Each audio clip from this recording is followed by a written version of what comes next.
ഇവന് മിമിക്രിയിൽ ആദ്യാക്ഷരം കുറിക്കണം.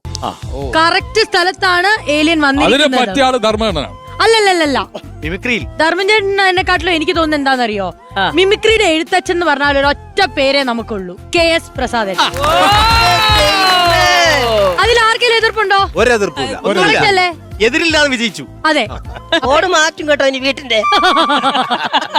പ്രസാദന്റെ വീടിന്റെ ബോർഡ് മാറും. എന്തായിരുന്നു പേര്? എഴുത്തച്ഛൻ മാറും മിക്കവാറും. ഈ നമ്മളെക്കാളും ഒക്കെ സീനിയർ ആയിട്ടുള്ള ചില മിമിക്രി കലാകാരന്മാര് നമ്മുടെ ഇന്ത്യയിൽ തന്നെ ഉണ്ടായിട്ടുണ്ട്. പലർക്കും അറിയില്ല ആ പേര്. അപ്പൊ അത് ഈ സമയത്ത് ഇവിടെ പറയാതിരിക്കുന്നത് തെറ്റാണ്. വേണു മാധവ് എന്നാണ് അദ്ദേഹത്തിന്റെ പേര്.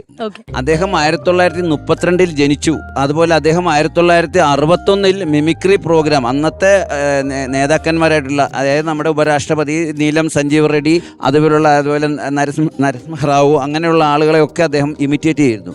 അദ്ദേഹത്തിന് പത്മശ്രീ കിട്ടിയിട്ടുണ്ട്.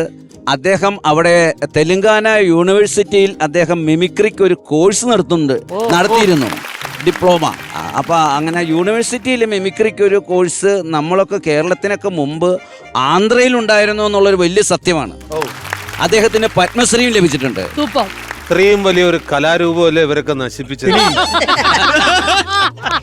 അല്ല സുരാജേ, ഇപ്പൊ മിമിക്രിയുടെ എഴുത്തച്ഛൻ സംസാരിച്ചു പ്രസാദേട്ടൻ, ഇനി മിമിക്രിയുടെ വള്ളത്തോൾ ടിനി സംസാരിക്കും.